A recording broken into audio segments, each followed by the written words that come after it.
ఆలయంలో ఒక స్తంభముగా మనలను చేస్తాడు. ఆ ఆలయంలో ఇక మీదట వారు ఎన్నటికిని బయటకు రారు. మరియు దేవుని పేరు వారికి పెట్టబడును.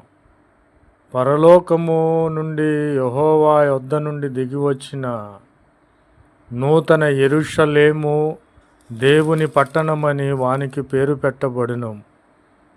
కాబట్టి వారికి ప్రభువైన క్రీస్తు వారు కొత్త పేరును వాని మీద వ్రాస్తానని సెలవిచ్చి ఉన్నారు.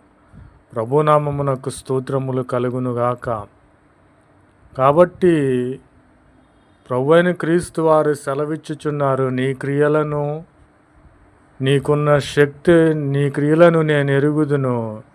నీ శక్తి కొంచెమై ఉన్నను నా వాక్యమును నీవు గైకొని నా నామమును